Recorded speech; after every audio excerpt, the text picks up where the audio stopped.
दोस्तों, मेरा नाम है सुमित कुमार और आपका स्वागत है एक बार फिर हमारे YouTube मंच पर, जिसमें हमने आपको बताया था कि हमने एक भारत के संविधान पर एक सीरीज शुरू करी है। और इसमें हम जैसे कि 395 आर्टिकल हमारे भारत के संविधान में थे जब भारत का संविधान बना, अभी 450 से ज्यादा है, तो हम एक एक आर्टिकल को बहुत गहराई से समझेंगे। तो अगर आपको संविधान की समझ अगर आपको बनानी है तो आप मेरे साथ जुड़े रहिए और चैनल को सब्सक्राइब कर लीजिए। और आज शुरू करते हैं आर्टिकल नंबर 2 के साथ। हमने आर्टिकल नंबर 1 इससे पहले वाली वीडियो में हमने सीखा। तो आर्टिकल 1 में बताया गया था कि भारत क्या है, भारत के अंदर कौन कौन से राज्य हैं।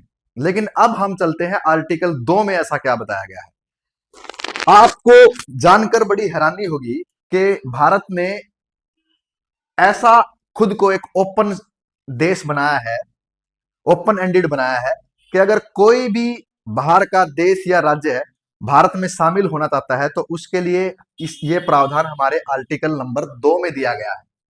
जैसे हम उदाहरण देखते हैं सिक्किम का। सिक्किम 1975 से पहले एक मोनार्क था, एक राजतंत्र था, स्वतंत्र था। लेकिन वहां की जनता ने के अंदर एक प्लेबिसाइट हुआ, जनमत संग्रह हुआ। उसके बाद सिक्किम जो है वो 36वें संविधान संशोधन के बाद भारत के अंदर पूरी तरह विलय हुआ।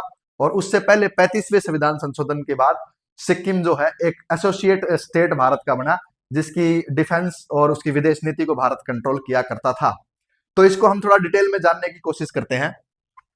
तो आर्टिकल 2 में जो लैंग्वेज है, पार्लियामेंट में एडमिट और एस्टेब्लिश न्यू स्टेट्स, यानी पार्लियामेंट के पास ऐसी ताकत है। और शब्द दिया है मे का मतलब अगर कोई राज्य शामिल होना भी चाहे तो ऐसा जरूरी नहीं है कि भारत हर एक राज्य को ये अलाउ करेगा कि आप आओ और हमारे साथ, क्योंकि उसके अंदर सुरक्षा के कारण भी हो सकते हैं और जनसंख्या का दबाव भी हो सकता है।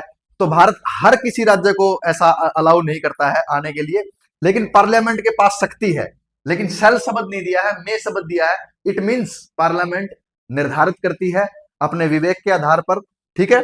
और इसमें सिर्फ प्रेसिडेंट का कोई रोल नहीं है। संसद के अंदर ही प्रेसिडेंट, लोकसभा और राज्यसभा तीनों से मिलकर संसद बनती है, उसको पावर दी है। सिर्फ राष्ट्रपति के पास पावर नहीं है, ये बात ध्यान देने की है।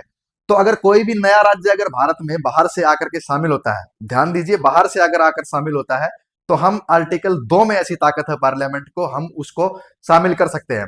लेकिन अगर भारत के अंदर ही कोई राज्य से नया राज्य बनाना, जैसे हमने आंध्र प्रदेश से 2014 में तेलंगाना बनाया, तो वहां आर्टिकल 2 नहीं बल्कि आर्टिकल 3 के अंदर ऐसी शक्तियां हैं कि हम नया राज्य, एक राज्य से दो राज्य बना सकते हैं, या एक दो राज्य को मिला करके एक राज्य बना सकते हैं। मतलब हम इंटरनल रीऑर्गेनाइजेशन के लिए, रीएडजस्टमेंट के लिए हम आर्टिकल 3 का इस्तेमाल करते हैं। जबकि बाहरी कोई राज्य अगर भारत में शामिल होना चाहता है तो आर्टिकल 2 का इस्तेमाल करते हैं। इट मीन्स जो भारत का संविधान बनाने वाले जो लोग थे उन्होंने भारत के नक्शे को फ्रीज नहीं करा, एक्सपैंड करने की उसको ताकत दी कि आप अपने नक्शे को बढ़ा सकते हो। लेकिन एक बात बहुत ध्यान देने की है कि बहुत सारे देश जो साम्राज्यवाद की नीति को फॉलो करते हैं, इंपेरियलिज्म को, वो अपनी सीमाओं को लगातार बढ़ाते हैं, अपनी सीमाओं को बढ़ाते चलते हैं। जैसे चाइना भी किसी देश को लीज पर जो है लीज पर कोई जमीन लेता है और जब वो उसका इंटरेस्ट पे नहीं करते तो उसको अपने ऊपर कब्जा कर लेता। लेकिन भारत पूरी तरह पूरे देश, दूसरे देश की विलिंगनेस पर, अगर वो वहां जनमत संग्रह हुआ है, वो अपनी मर्जी से शामिल होना चाहते तभी भारत उनको शामिल करता है। इसलिए भारत एक्सपेंशन की जो भारत के अंदर है वो टेंडेंसी नहीं है। भारत उनकी विलिंगनेस पे, उनकी मर्जी से शामिल करता है। एक हम आपको उदाहरण देते हैं, जैसे 1971 में बांग्लादेश भी हमने आजाद करवाया पाकिस्तान से 1971 में। लेकिन बांग्लादेश को हमने फ्री छोड़ा कि वो इंडिपेंडेंट देश रहना चाहता है तो वो इंडिपेंडेंट रह सकता है। अगर भारत की साम्राज्यवाद की नीति होती तो हम उसको भी बाय फोर्स शामिल कर सकते थे। लेकिन आर्टिकल 2 ऐसा नहीं है। आर्टिकल 2 कहता है कि जो अपनी विलिंगनेस से, अपनी मर्जी से भारत में शामिल होना चाहता है, केवल भारत के दरवाजे उसी के लिए खुले हैं और पार्लियामेंट के पास उसकी ताकत है। और कमाल की बात यह है कि आर्टिकल 2 के साथ साथ आर्टिकल 368 भी चलता है। आर्टिकल 368 कहता है कि हम जब भी कोई संविधान संशोधन करना है तो उसका जो प्रावधान है वो आर्टिकल 368 में दिए हैं। अब जब कोई नया राज्य जुड़ेगा, जैसे सिक्किम एक राज्य जुड़ा, तो क्या भारत की जो अनुसूची 1 है जिसमें राज्यों के नाम दिए हैं 28 राज्य और 8 अनुसूची, क्या उसमें बदलाव नहीं करना पड़ेगा? तो बदलाव करने के लिए आर्टिकल 368 की जरूरत पड़ेगी।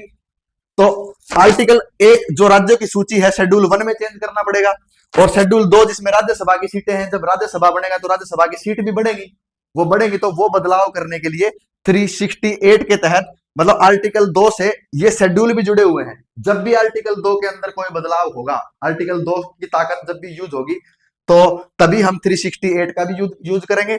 शेड्यूल वन में राज्यों की संख्या बढ़ेगी, जैसे पहले सिक्किम नहीं था तो सिक्किम आया, तो सिक्किम एक 22वां राज्य बना, तो उसको जोड़ा गया ना, पहले 21 राज्य थे, तो यहाँ पर भी चेंज हुआ और राज्यसभा की सीट भी अलॉट हुई सिक्किम को, तो यहाँ पर भी बदलाव हुआ।